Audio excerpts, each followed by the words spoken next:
Et bonjour à tous, donc je me présente Serge, j'étais pas sur la première vidéo, donc là j'ai profité de ce beau temps pour intégrer le groupe, bien que ça fasse un moment qu'on se connaisse, mais bon, là c'était la première occasion qu'on a eue pour pouvoir faire une petite vidéo du campement qu'on va faire aujourd'hui, avec les petites démos qu'on va vous présenter, quoi.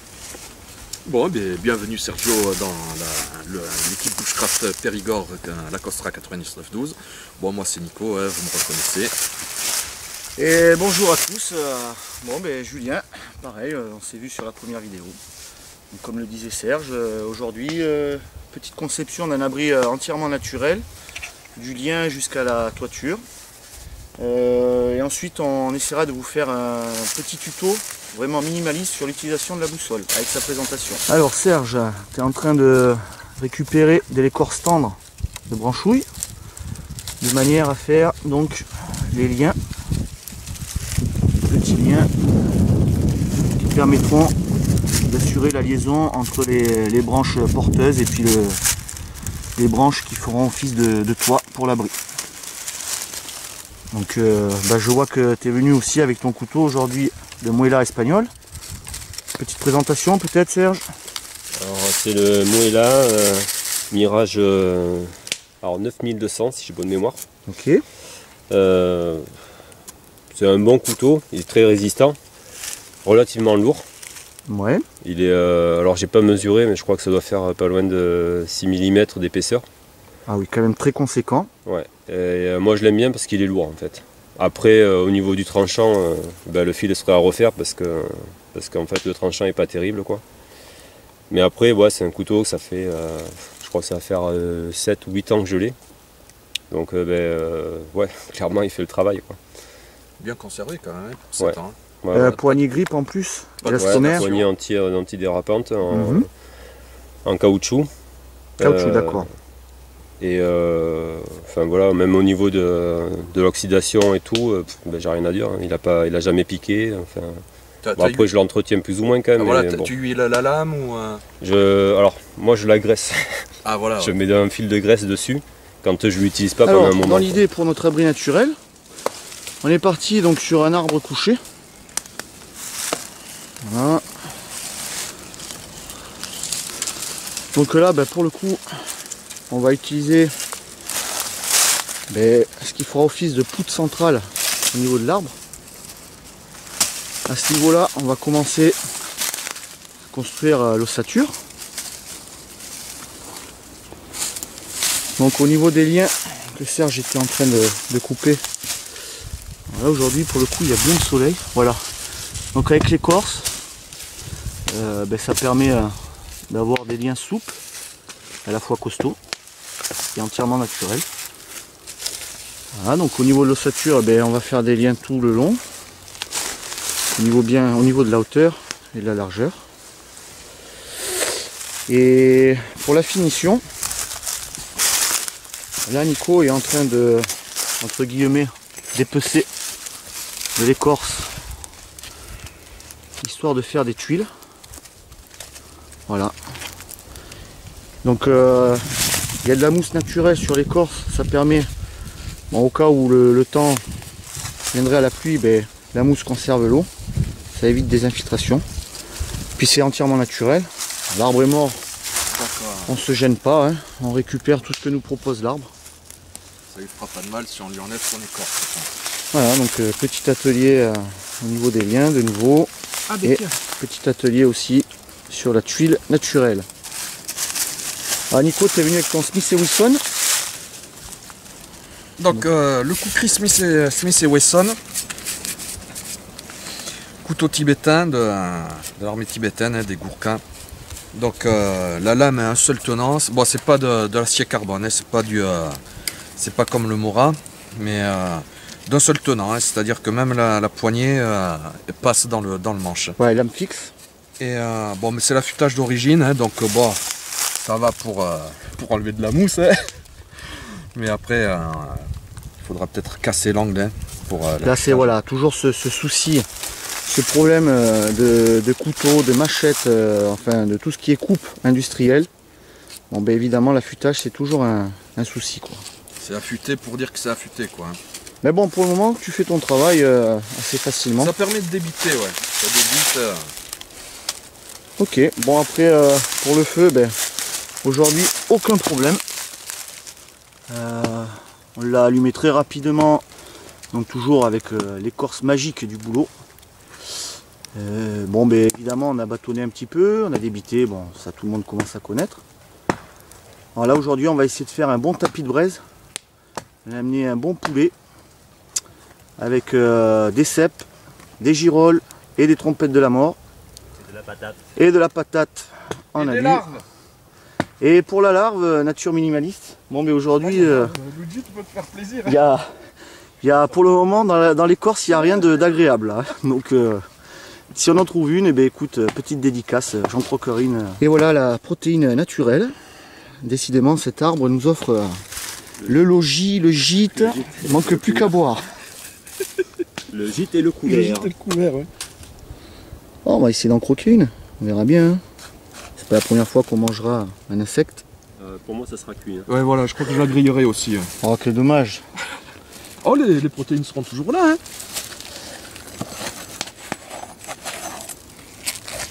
Ah tiens, t'en manger là. Ça me ferait mal de temps. C'est la journée de la femme et j'aimerais bien fêter ça plus tard. C'était pas hier? C'est hier hein. Bon ben dédicace à toutes les femmes. Bien sûr, hein, comme on dit, la journée de la femme, c'est une journée Donc perdue. pour la vidéo, on attendra un peu. Bon ben voilà, au bout d'une bonne heure et quart, comme vous pouvez le constater, le tronc de l'arbre s'est bien fait dépecer. Bon il nous en a manqué un petit peu. Donc on a complété un peu avec de la mousse. Alors voilà l'abri. Entièrement naturel. Écorce, feuilles, branches mortes. Petit renfort sur le côté. Donc ensuite, qu'est-ce que ça peut donner au niveau toit? On a rebourré avec des fougères et de la fine branchouille. Voilà, bon il y a du jour. Hein. Aujourd'hui il pleut pas. C'est parfait. Après c'est toujours pareil. Hein. Pour le jour, il y a toujours moyen de combler avec de la mousse. Ou tout simplement pour donner une finition. Pardon, je vais tomber. Une finition parfaite, on aurait pu y mettre de nouveau des feuilles mortes. Voilà ce que ça donne de derrière.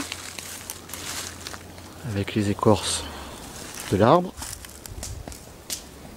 Ici, un petit lit de feuilles pour pas qu'il y ait de prise au vent. Bon, avec l'ombre, on verra pas vraiment. Nous avons créé une petite tranchée dans l'idée pour quelqu'un qui resterait sur 24 heures, voire 48 heures. Il suffit qu'il y ait de la pluie, ben, toujours une petite évacuation.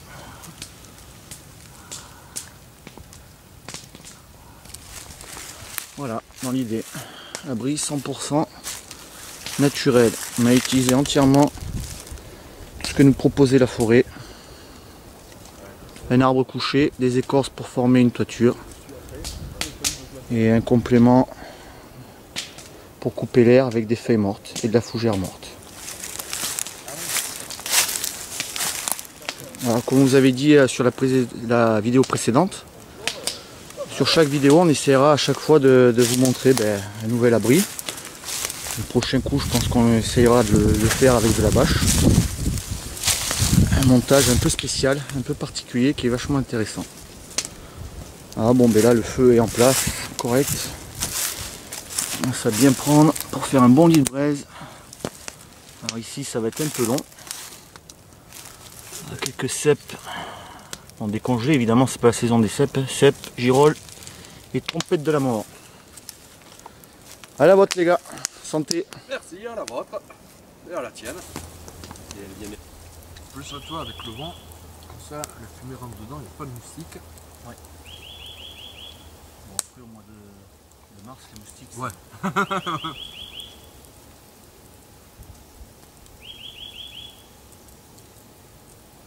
c'est le poulet qui chante ou quoi? Écoute, c'est...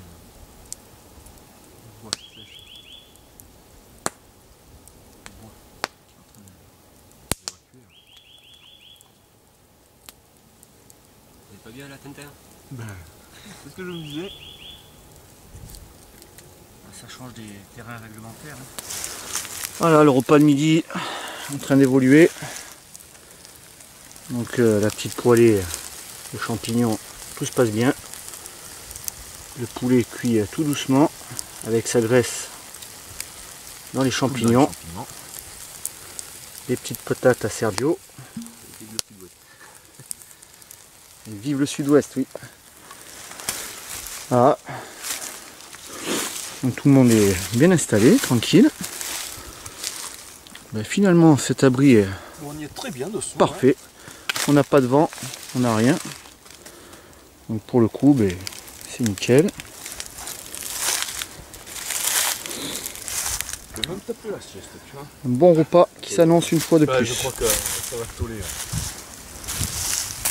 Bon ben voilà, le poulet semble à point.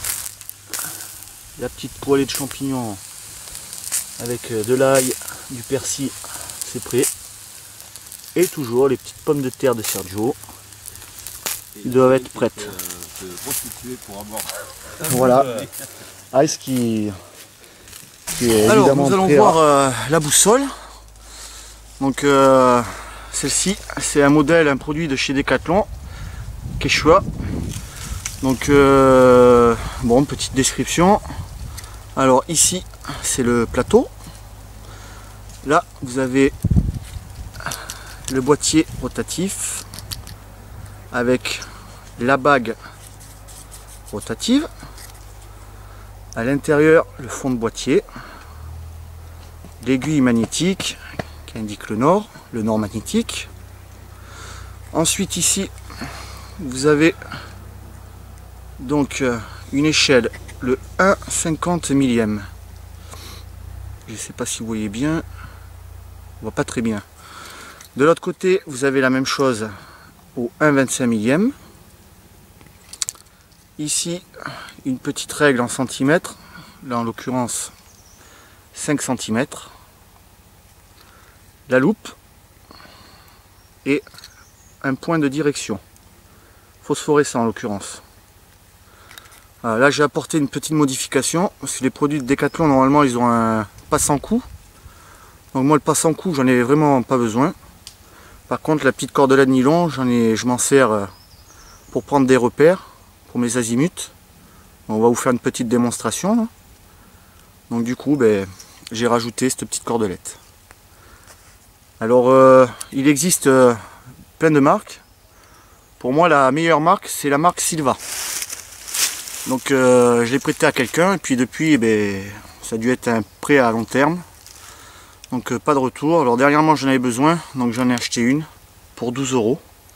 Mais si j'ai un conseil à vous donner, c'est vraiment si vous pouvez acheter une Silva.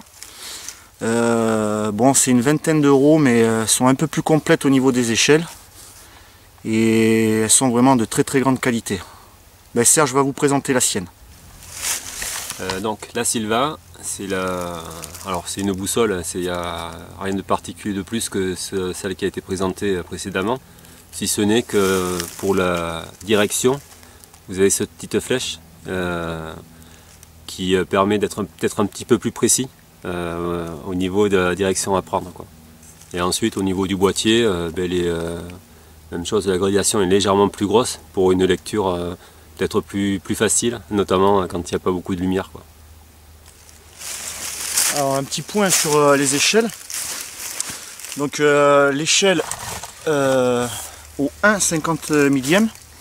Alors c'est pour ceux qui ont une carte de type état-major ou une carte classique. 1,50 millième, pour faire simple, vous enlevez 2 zéros, c'est qu'il vous reste, il vous reste un chiffre de 500 sur 1,50 millième. Et en fait, sur une carte état-major au 1,50 millième, 1 cm est égal à 500 mètres. Et pour 1,250 millième, 25 millième, pardon, c'est pareil, vous enlevez 2 zéros, il vous reste 250. Donc ce qui voudra dire que 1 cm est égal à 250 mètres. Si vous avez des carreaux de 2 cm, vous doublez. Un carreau de 2 cm, c'est 500 mètres, et hausse 1,50 millième. Un carreau de 2 cm égale 1 km. Donc rien de simple. Prochaine fois, on fera l'effort, on doit encore avoir des cartes type état-major dans nos malles qui doivent traîner. On essaiera de vous présenter la carte pour les mordus de topo. Voilà, donc comme vous pouvez constater, les deux boussoles font les mêmes dimensions, les bagues sont de même diamètre, mais la Silva est beaucoup mieux pour moi. Décidément. Voilà. Silva, vous le voyez à l'envers, mais. Et bien sûr le cordon d'origine. Voilà. Alors, un petit cas pratique. Donc là, actuellement, voilà. J'ai le nord magnétique. Donc au niveau de ma bague, donc la pointe rouge de fond de bague, de fond de boîtier, je l'oriente vers le nord assez facilement. Donc rien de compliqué. Donc là en l'occurrence, cas concret, comme ce matin, nous avions plus trop d'écorce d'arbres, donc nous avons dû aller un peu plus loin au niveau de la forêt pour chercher de nouveau de l'écorce. Imaginons qu'on ne connaît absolument pas la forêt, on a été un peu entre guillemets parachuté dans le secteur, on ne veut pas trop se perdre parce qu'on n'a aucune connaissance. Mais on doit ratisser beaucoup plus loin pour rechercher du bois sec, pourquoi pas le long d'une rivière, on entend une rivière, de l'eau. Donc on veut faire environ 100 mètres par rapport à notre bivouac en toute sécurité. Donc là, au niveau de la boussole, je vais prendre avec mon point de direction un azimut. Un azimut assez brutal. Donc là, en l'occurrence, je prends un arbre conséquent. Donc c'est la direction dans laquelle je vais vouloir me rendre. Donc à ce niveau-là, j'oriente ma flèche de fond de boîtier de boussole vers le nord. Voilà, sans trop bouger. Voilà. Et je peux lire sur mon point repère 331 millième. Ici. Donc sur 100 mètres, je vais partir en cette direction. Donc si je m'écarte, j'aurai juste à réaligner mon aiguille magnétique qui m'indique le nord au niveau de ma flèche d'orientation de fond de boîtier. Bon, rien de compliqué. Donc on va progresser à peu près sur 100 mètres. Une fois arrivé à 100 mètres, on va vous montrer une petite astuce pour revenir sur vos pas. A tout de suite. Bon alors Serge, qu'est-ce que tu es en train de nous faire là? De la merde. Non, En fait tu as coupé une fourche. voilà, j'ai coupé du bois mort en forme de fourche. Puisque sur notre parcours d'orientation, donc nous sommes arrivés par ce chemin. On a pris un repère, donc l'arbre qui est derrière nous, le petit arbre juste là. Et donc ça c'était notre objectif quand on s'est dirigé. Donc c'est le point à atteindre de notre azimut. Et pour pouvoir retourner donc, à notre campement qui est hors de vue maintenant, j'utilise ce bois mort en forme de fourche.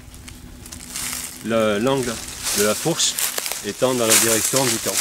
Donc parce que nous disait en fait ça fait comme un viseur. C'est un viseur en fait qui nous permet de garder à peu près notre direction vers le campement. Hein. Voilà. Alors en l'occurrence c'est là que c'est intéressant.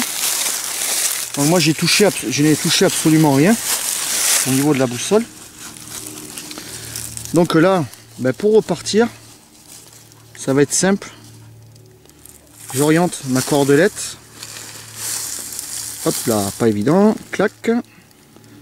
Donc je l'aligne sur mon point de repère. Voilà, les deux nord sont orientés. Donc 331 était mon azimut pour arriver sur cette petite zone de 100 mètres environ. Donc là, tout simplement, je prends l'azimut inverse. Donc en l'occurrence 149, qui est indiqué juste au niveau de ma cordelette. Ok. Là à ce moment-là, je réoriente ma bague rotative sur mon point à 149, ce qui me permet de reprendre une visée. Alors c'est pas évident à filmer, non, parce que les chiffres sont petits, donc là je reprends une visée par rapport à ce qu'a préparé Serge et ça me redonne l'indication du chemin retour. Voilà. On peut utiliser ce système ou on peut aussi faire une petite flèche d'orientation au niveau du sol, c'est-à-dire avec du bois mort, pareil. Hein. Hop, vous êtes au sol, rien de plus simple, avec du bois plus conséquent évidemment. Vous faites une flèche au sol, comme ça, ce qui vous indique le sens où vous devez repartir depuis votre arrivée, quoi. Hein. Alors ça paraît un peu compliqué à dire, mais on est arrivé dans ce sens-là. Aussitôt, quand on est arrivé sur cette zone, on a pu autour regarder ou chercher ce que l'on avait besoin. Mais la première des choses, c'est qu'on a matérialisé notre point d'arrivée. Donc, comme le disait Serge, il a formé une cafourche pour bien prendre au niveau de notre azimut retour un objectif, une direction, ou alors avec une flèche de direction qui nous indique que nous sommes arrivés de par là. Donc ça a l'air un peu compliqué, mais une fois que vous maîtrisez, vous le travaillez un petit peu chez vous, hein, vous pouvez le travailler autour de la maison ou n'importe. Après c'est tout simple, hein, c'est tout simple. Hein. Ouais, parce qu'il y a des repères plus fixes, un clocher, un poteau. Alors ça, quand on aura trouvé un endroit assez élevé, peut-être chez Serge ou chez toi Nicolas, on essaiera de vous faire justement un autre petit tuto au niveau de la boussole pour vous permettre de prendre un point fixe et tenir un azimut par rapport à un point fixe. Je le répète, la boussole c'est pour le nord magnétique. Vous avez différents nords, hein, cartographique et géographique. Bon, on y reviendra plus tard. Serge, tu as peut-être quelque chose à rajouter?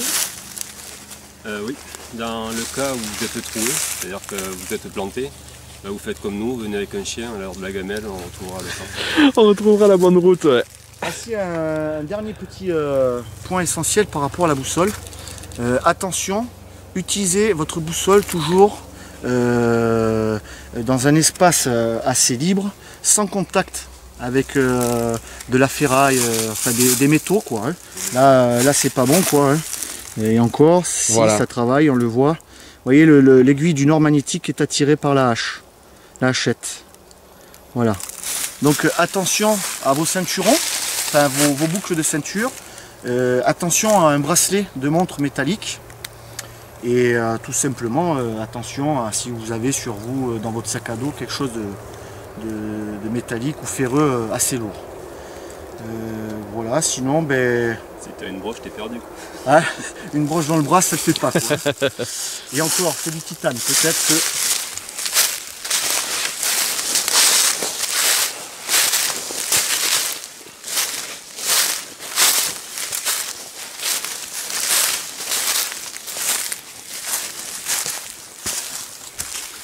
Et voilà, vous arrivez.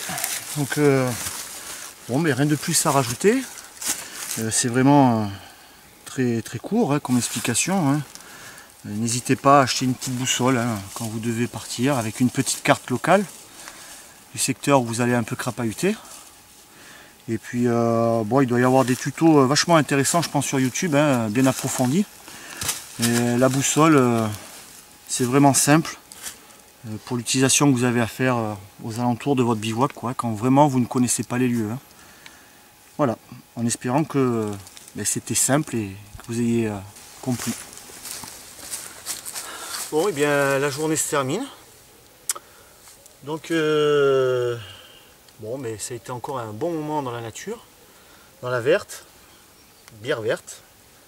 Santé les gars. Ah tienne, ah tienne.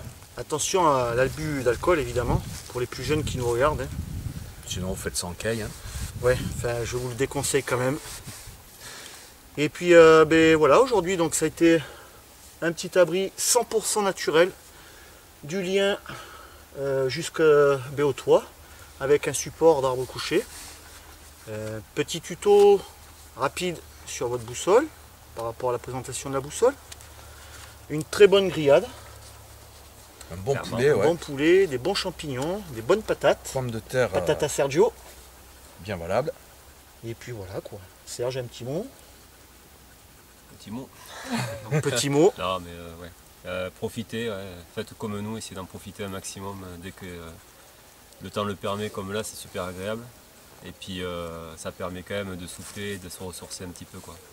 Et c'est super agréable de pouvoir faire ça entre potes en plus. N'hésitez pas. Ça casse bien la routine, hein. Téloche, DVD, des natures, hein. Voilà, allez-y. Bonne Et entente. ben, pour coutume maintenant. Nico, le mot de la fin. Mais écoutez, veillez à bien remettre quand vous partez, essayez de ne pas saloper la nature quand même, parce que c'est quand même là où on pratique le bushcraft, donc un minimum de respect envers la nature, parce que la nature, c'est plus trop ça maintenant. Donc, et puis surtout, une éclaircie ou un moyen de se retrouver entre amis, n'hésitez pas à sauter sur l'occasion. Et Allez. bonne continuation. Bonne nature à tous.